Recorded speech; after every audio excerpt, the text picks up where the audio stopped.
Most men in 1873 chose a bride the way they chose a horse. They walked the line, checked the teeth, looked for signs of trouble. They wanted something easy, something that wouldn't fight back. Thomas Aldridge was not most men. But he didn't know that about himself yet. Neither did I, and I was the one writing it all down.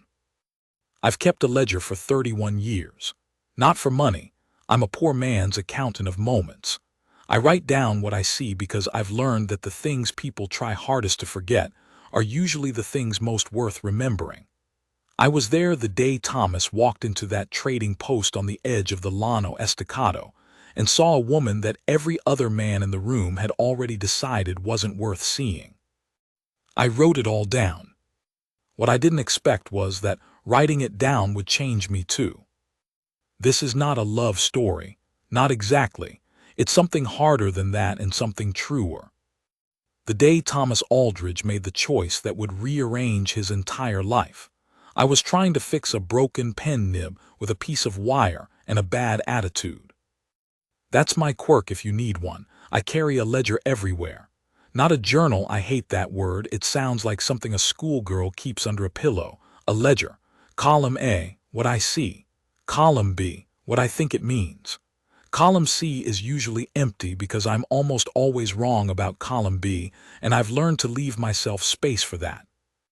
I was at Harlow's trading post because I owed Emmett Harlow $3 in a favor, and the favor part was sitting inside logging arrivals while he rode out to check a fence line.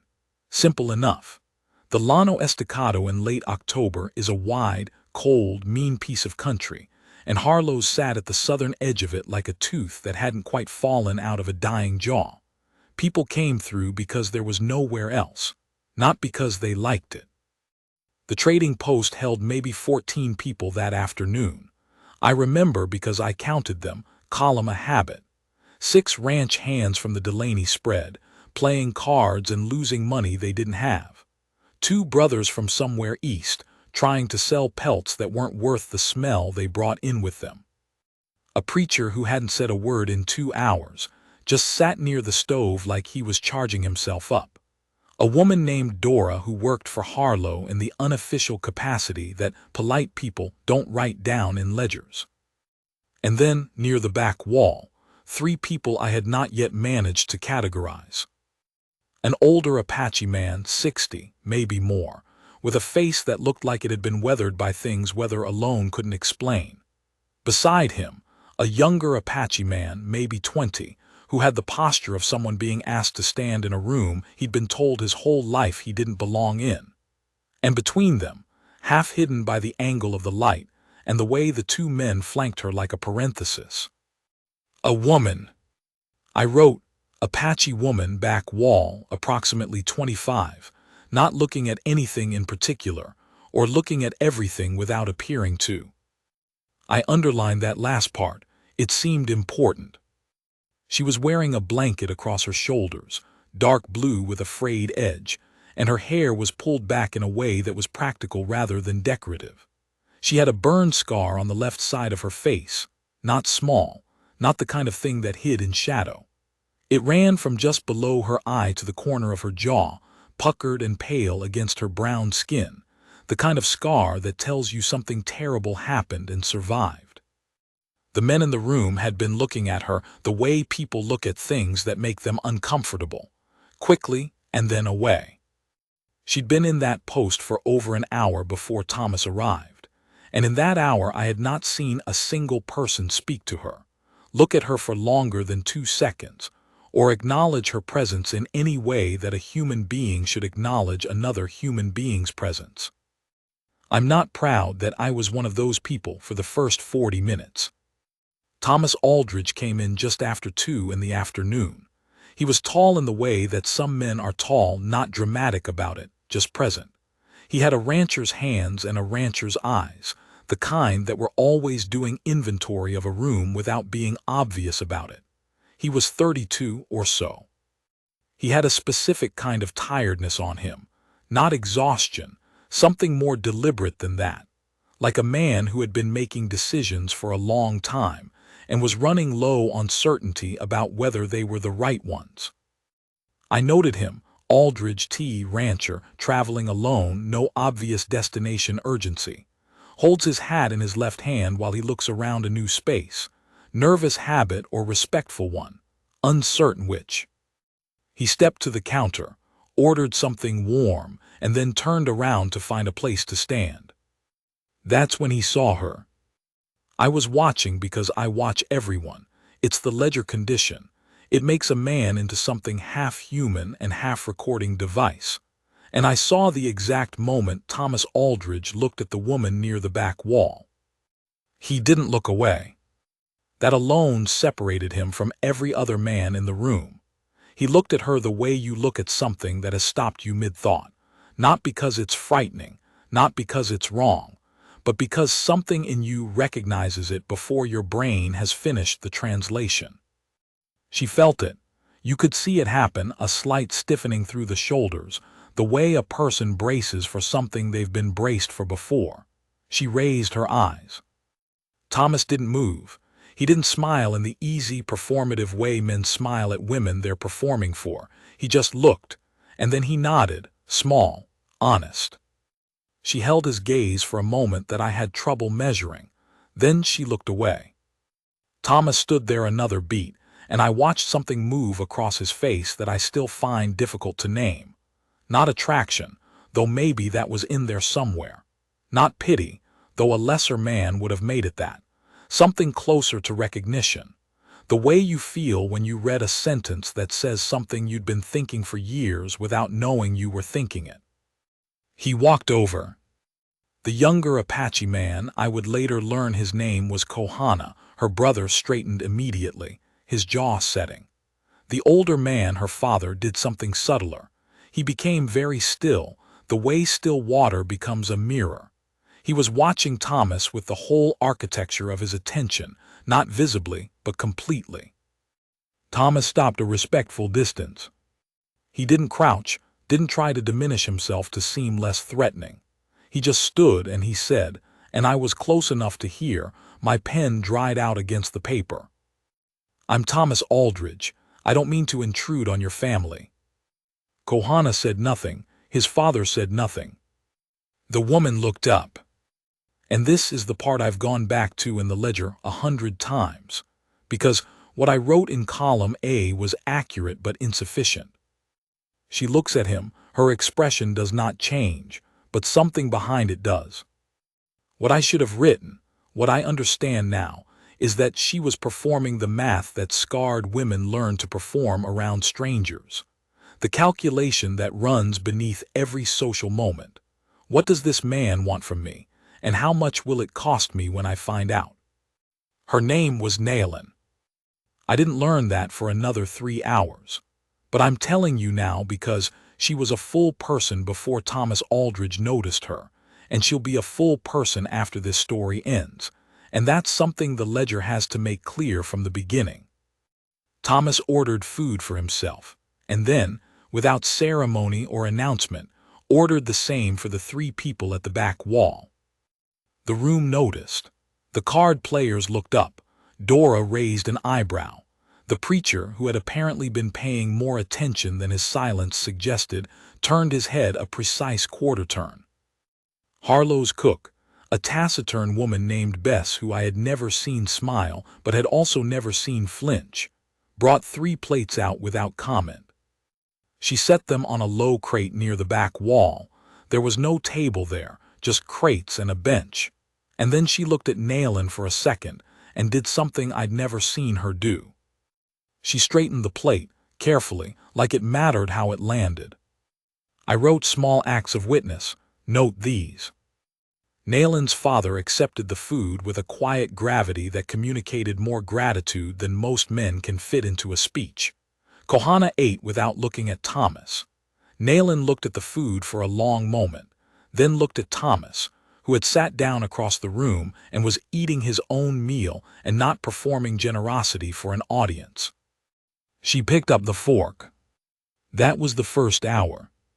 The story of how Thomas came to be alone at Harlow's trading post in October of 1873 was not a dramatic one, and that made it more real. He'd had a spread 20 miles north. He'd worked it for 4 years with a partner named Dale Fenwick, who had been his friend since boyhood and turned out to be neither.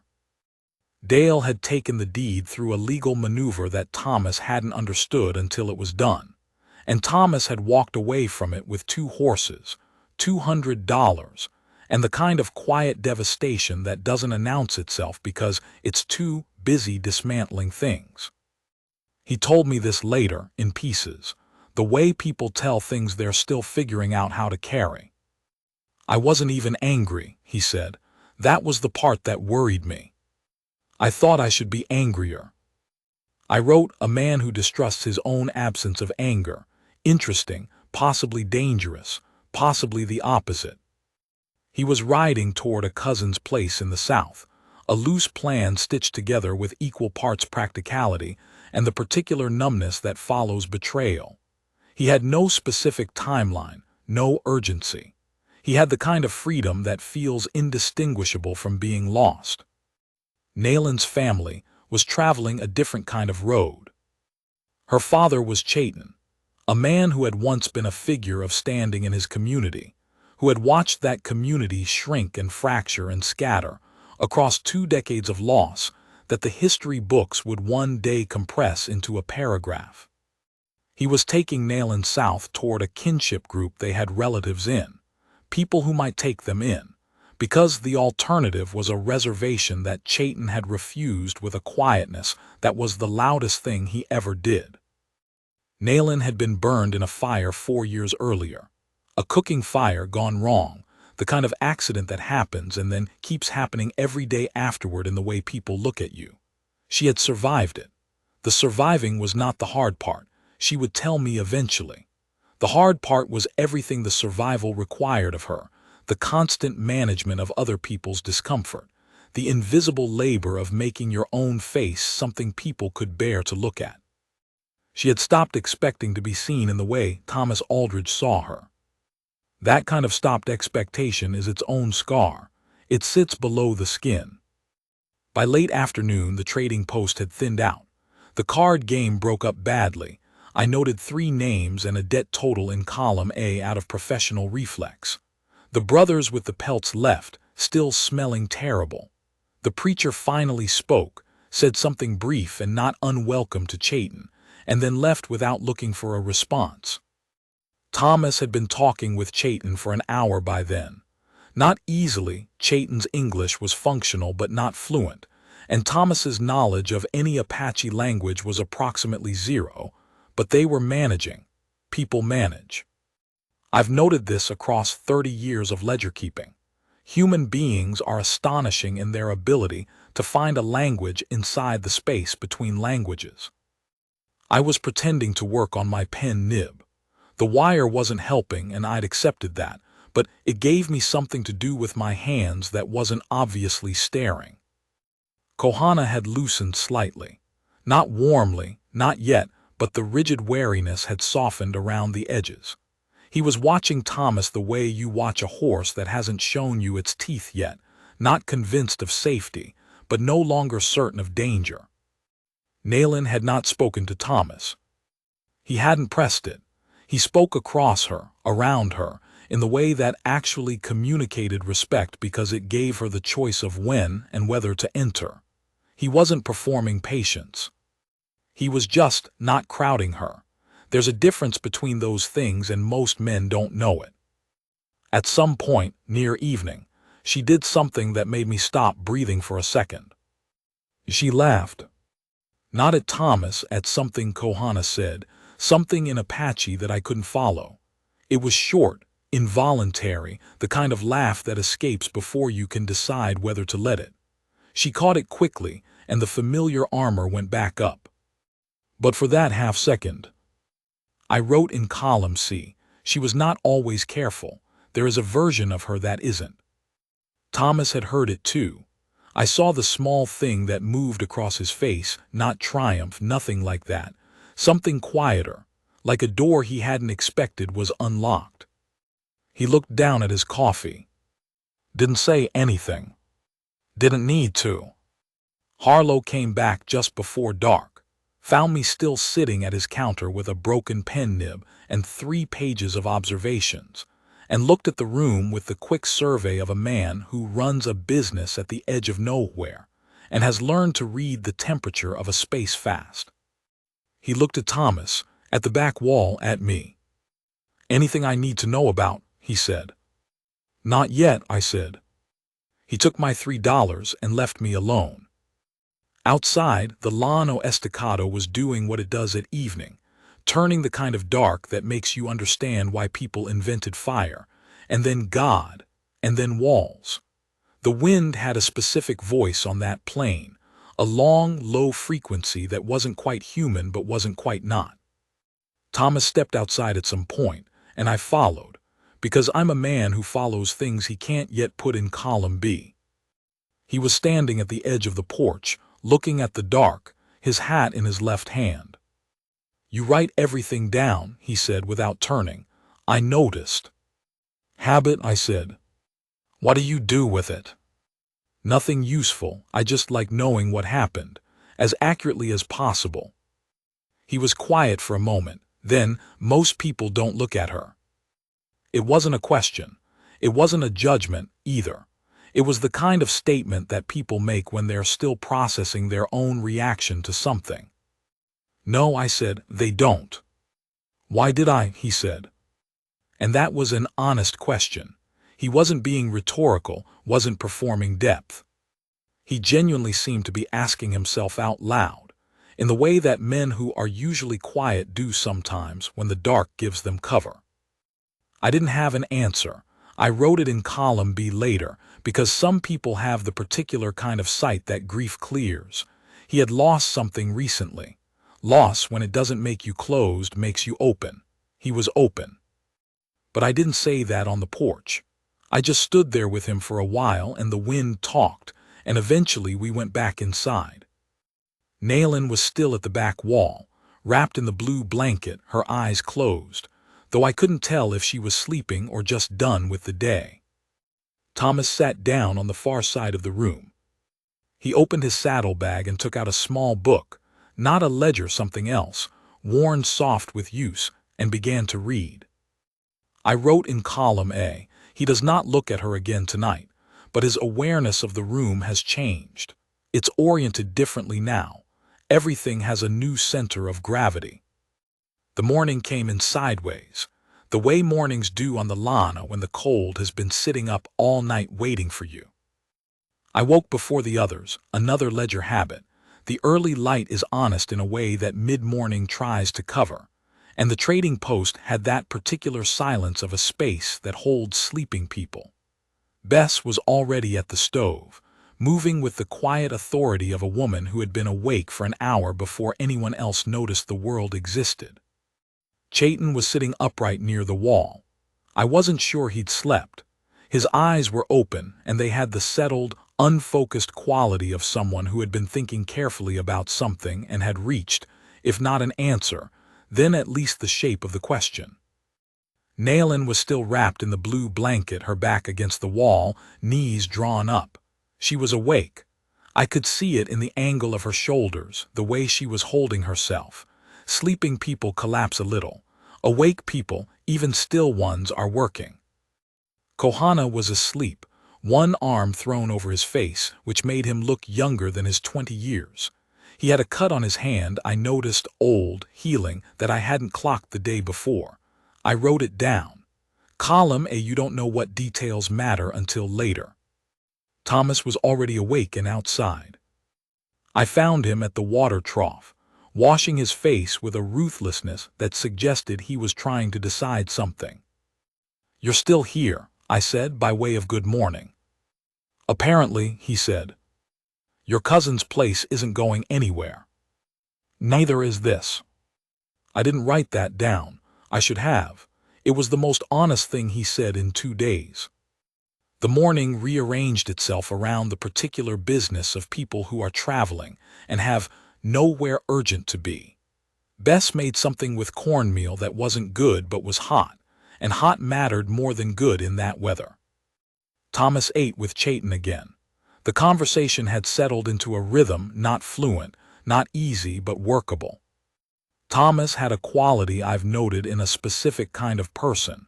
He listened to language he didn't fully understand as if he expected it to teach him something anyway. Most people get frustrated with partial comprehension. Thomas got curious. Kohana was still watchful, but there was a modification in it. The wariness had shifted from threat assessment to something more like wait and see, which is a meaningfully different posture. He talked to Thomas once, a short exchange I wasn't close enough to follow, and Thomas laughed, not the laugh men perform when they want to seem easygoing, but the caught-off-guard kind, the one that shows you something landed. Nayland ate her breakfast separate from the conversation. I watched her. I write this not in the way of a man with inappropriate attentions, but in the way of a ledger keeper who had decided she was the significant variable in a situation he was trying to understand.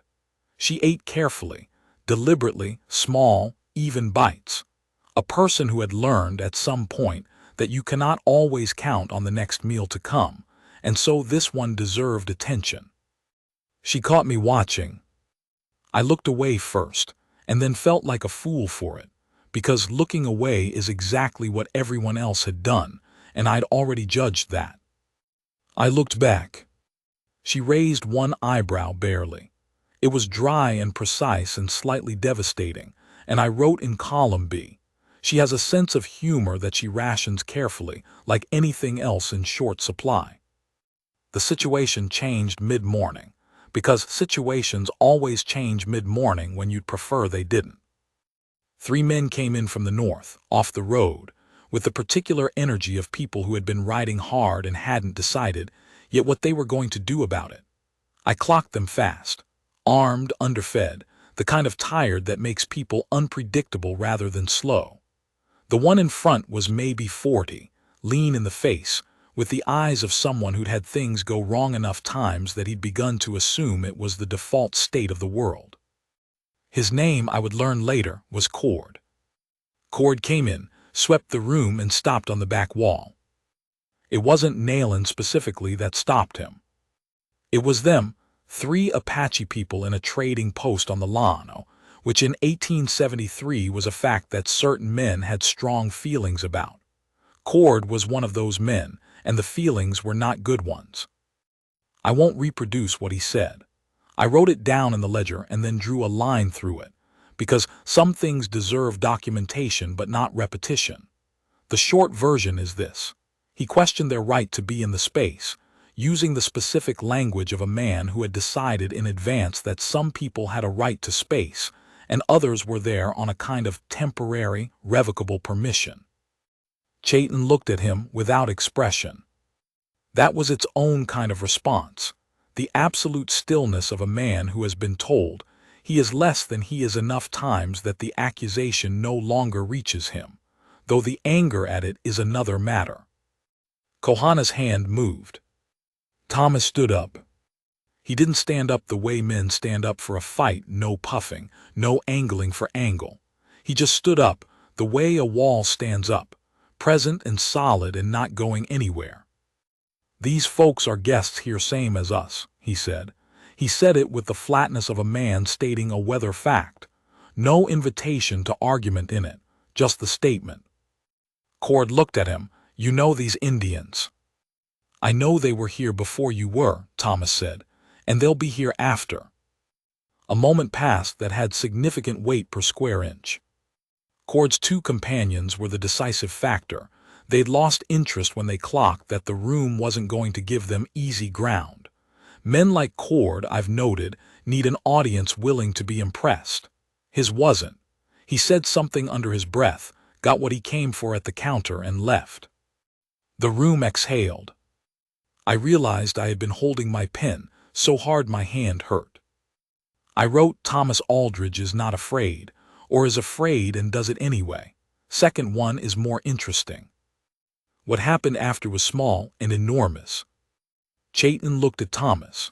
He said something in Apache that I could not follow, and his voice had a quality in it that I will not try to describe because I don't think I'm qualified to translate it. It wasn't gratitude exactly. Gratitude implies surprise, and Chayton did not seem like a man who thought the world owed him surprise in any direction. It was something more like acknowledgement, the nod between equals. Thomas nodded back. And then Nayland spoke. First words she directed at him in more than 18 hours. Her English was better than I'd assumed, precise, slightly formal in the way of someone who learned a language from reading rather than speaking. She said, "You should not have done that." Thomas turned. He didn't look offended, he looked interested. "Why not?" "Because now he will think about you. Men like him, they think about who stood against them. It gives them something to aim at." "Better me than someone who can't," Thomas started. "I did not ask you," she said. Clear, not rude, just accurate. He stopped. This was the moment I circled in the ledger 3 times and still don't have a complete column B for. Thomas Aldridge, who had just stood down a man twice as mean as most for these 3 people, accepted the correction. He sat back down. He did not argue, did not explain himself further, did not perform wounded dignity. He said, "You're right, I'm sorry." The silence that followed was a specific kind of silence. I've documented maybe 4 of them in 31 years of ledger keeping. The kind that happens when someone does an unexpected thing, and the room has to reorganize itself around the fact that it happened.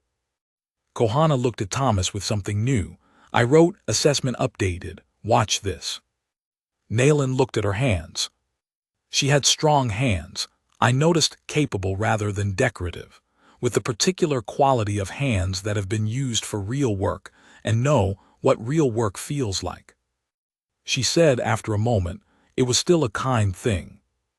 Thomas didn't answer, he just picked up his book. But something had shifted. "I want to write about the scar."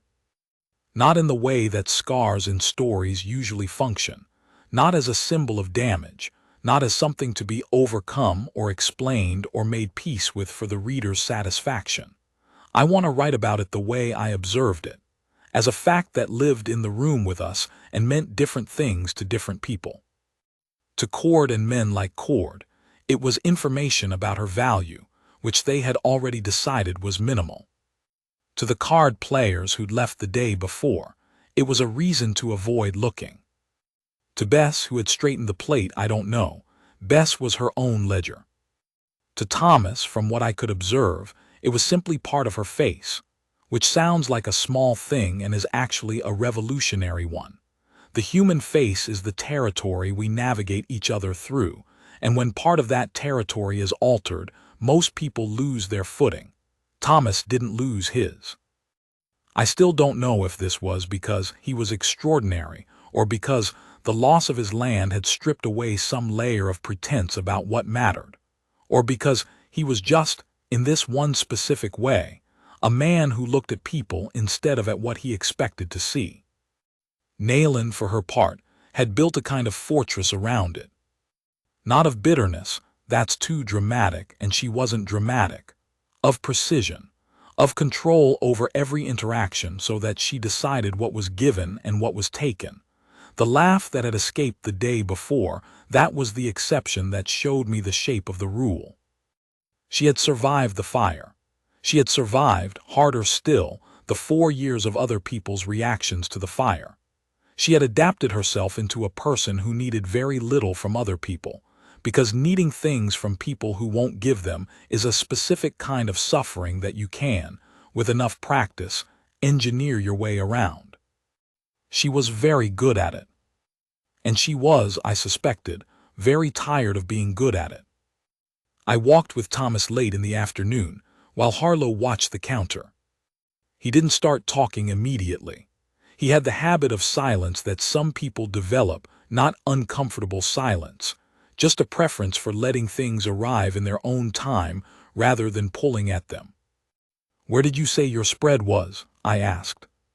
"North of the Picos, not my spread anymore." "What happened?" He told me about Dale Fenwick in the same pieces as before, the legal maneuver, the shock of it, the absence of anger that worried him. He told it without self-pity, which made it more painful somehow, Self-pity gives things an edge you can grab onto. She's been watching you, I said. He didn't ask who. Checking something, I said. I've been watching her watch you. She's checking something. What? Whether you stay the same person when you think nobody's looking. He stopped walking, looked at the horizon, which on the Llano is a very long way away. And jury's still out, I said, but the jury is paying attention. That's already different from most. He started walking again. I'm not trying to, he started. I know, I said. That's probably why she's still checking. That evening was different from the one before. Chayton had made a small fire outside. Harlow permitted it. The cold was serious, and the four of us ended up there. Chayton, Kohana, Thomas, and me, the outsider with a ledger who'd somehow been admitted to the radius of something I hadn't expected. Nayland came out later, the blue blanket around her, and sat at the edge of the fire's light. Not inside the circle, not outside it, the threshold. Chayton told a story.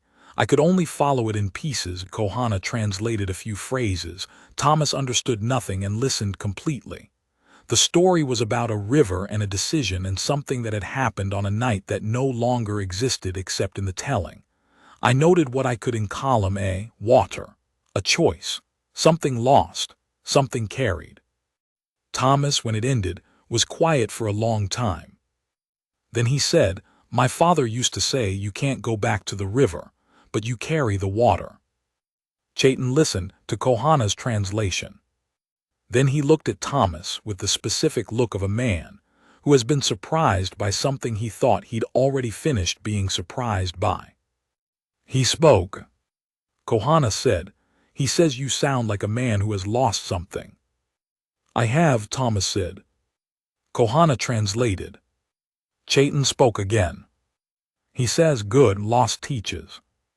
Thomas looked at the fire. "What does it teach?" Kohana asked. Chayton answered.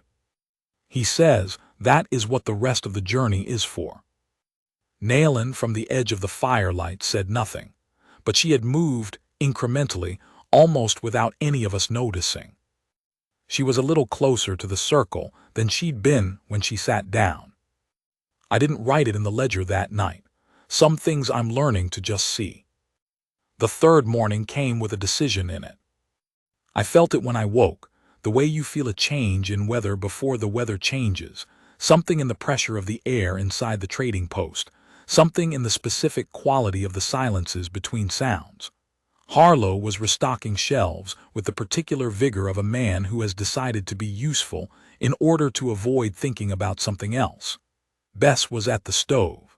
The fire outside had gone to ash and cold. Chayton, Kohana, and Nayland were preparing to leave. I'd known it was coming. They were traveling. They had somewhere to be. The kinship group in the South was waiting with the uncertain hospitality of people who have too little and are being asked to share it. But knowing a thing is coming and the thing arriving are different experiences. And I sat with my ledger and watched the preparations with the particular feeling of a man who knows he's watching a last chapter begin. Thomas was outside. I found him at the water trough again, but this time he wasn't washing his face. He was standing with his two horses, doing nothing in particular, which meant he was doing something very particular internally. "They're leaving," I said. "I know." "Your cousin's place is south too," I said. I tried to say it neutrally as information, but I'm not as neutral as I want to be. Nobody is. Thomas looked at me. "It would be strange," he said. "Wouldn't it?" "What would?" "Asking to ride the same direction as people you've known for 2 days. Strange for you to ask, or strange for them to answer." He looked back at his horses. The bay one, the one on the left, pushed its head against his shoulder the way horses do when they've decided you're worth tolerating. Thomas put his hand on the horse's neck. "I don't know what I'm doing," he said. "Nobody does," I said. "The ledger confirms this, 31 years of evidence." He almost laughed, not quite. Is she? He started. She's been up since before first light, I said. She repacked everything twice. Carefully, she's paying attention to something. I don't know to what. He was quiet. Thomas, I said, and I didn't use his first name often, which is why I'm using it here. A man who lost what you lost, the way you lost it, is carrying a wound that either closes him or opens him. In 2 days I've watched you be open. That's not nothing, but it's also not enough by itself. I know that. Do you know what it costs her? I said. To let anyone inside the circle of what she's paying attention to.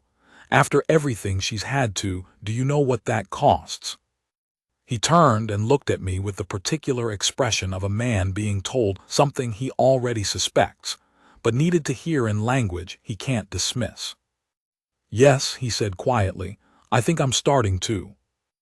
I wasn't present for what happened between them before the departure. I want to be honest about that. I've been writing this as a witness, and here I was not. I was inside, logging Harlow's February inventory in exchange for one more night of lodging, and I was doing it with more care than February inventory deserves because I was trying not to watch. What I know is this. Thomas spoke with Chayton first, long enough for something real to be communicated. Chayton's expression afterward was the expression of a man who has asked several wordless questions and received, if not answers, then the shape of what answers might look like. Kohana watched from a specific angle. I noted his hands loose, not braced. The update was real. And then Thomas and Nayland spoke. Outside at the edge of the porch, where the Llano opens up and the sky is a fact you can't argue with. I could see them through the window from where I was sitting. I did not write it down. Some choices are the choices of ledger keepers who have finally understood that column A is not the point. The point is column C, the empty one, the one I leave for being wrong. I'll tell you what I observed without writing it. She talked more than he did. That was the thing that told me everything. She, who had rationed herself to 5 sentences in 2 days, talked. I don't know what she said. I know that at one point she touched the scar, not self-consciously, not to draw attention to it or to invite him to say something about it, but the way you touch a thing that is simply part of you, matter-of-factly, the way you'd push your hair back or adjust your collar. And he looked at her face, all of it, the same way he'd looked the first day, without performance, without correction. Here is what I've turned over in the ledger for 20 years since. She told me later, months later, in a letter that took 3 postal exchanges to reach me, that what she'd said to him on that porch was not romantic, was not a beginning exactly. She had said, I don't need you to see me. I can see myself, but you looked when others didn't, and I want you to know that I noticed it. And Thomas had said, I'm not asking you for anything. I'm going south. I thought you should know if it was useful to you. She had said, it might be. That was all. That was the whole of it. Which sounds small, but I want you to understand what it actually contained. A woman who had armored herself against the particular cruelty of being ignored and then assessed and then dismissed. That woman saying I noticed to a man who had not required anything from her for noticing. Not her gratitude, not her softening, not her story or her explanation or her scar. He just looked. And she had named it. That naming was the braver act of the two, by a significant margin. They rode south together. Not as a unit, the 4 of them, Thomas at a distance that said I'm not assuming membership in your group. Kohana initially rode between Thomas and his family in a way that was protective rather than hostile, which is a meaningful distinction. By midday, the distance had changed slightly, not collapsed, modified. I know this because I rode with them for the first 6 miles, which was as far as my direction allowed before I had to fork east. Old habit, if something is going somewhere, I follow it until I can't. The Llano in late October has a specific quality of light in the afternoon, low, golden, the kind that makes even hard country look like it's trying to be something better. We rode mostly in silence, which on horseback is its own kind of conversation. Horses have to match rhythms over time.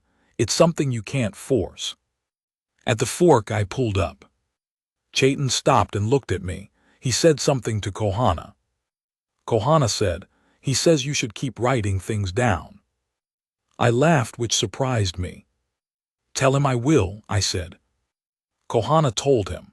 Chaitin nodded, with the gravity of a man receiving a serious commitment. Thomas stopped at the fork. He looked at me with the expression of a man who has been somehow changed in the course of a thing he can't fully account for, and knows it, and doesn't have the words for it. "Write me down accurately," he said. "I always do," I said. Nayland did not look back. She was riding forward, straight-backed, the blue blanket replaced in her saddle pack with something heavier and more practical for long travel. Her face was forward, toward the south, toward whatever the kinship group held, toward whatever came next in a life that had already required more of her than most lives require. I wrote that down, all of it, column A. Column B, a man open enough to see. A woman with the courage to name what she saw. These are not small things. Here is what the ledger knows about endings. Most of them don't look like endings when they're happening. Most of them look like forks in roads. A group of 4 riders heading south on the Llano Estacado in late October of 1873, disappearing into a distance that the light makes look soft from far away. A man with his hat in his left hand, because that's where it goes when he's figuring something out. A woman who has stopped performing the absence of herself. I don't know what Nayland found in the South. The letter she sent, months later, was not a story of resolution. It was a story of continuation, which is rarer and harder and more honest. She said the kinship group was smaller than expected, and the welcome was more complicated than Chaitin had hoped, and that Thomas had helped rebuild 2 walls of a structure that winter and then stayed to help plant in the spring, which she said was inconvenient, and also something she had not asked for and did not know what to do with. She said she had started teaching him a few words, because his pronunciation was embarrassing. She said Kohana had stopped watching his hands. She said the blue blanket had a new tear in it from a branch, and she had not repaired it yet, and she was thinking about weather too. That was the last line of the letter. I've never been sure if she meant the blanket. The Trading Post has a different owner now. Harlow sold it in 1879, and the new man doesn't keep it as well. The roof leaks where it didn't used to, and Bess left 2 years before Harlow did, following some direction nobody thought to ask about. I still keep the ledger. Column A is full of 31 years of what I saw. Column B is full of what I thought it meant. Column C is still mostly empty because I'm still almost always wrong, and the space for that is important. But there's one entry in column C that I go back to sometimes.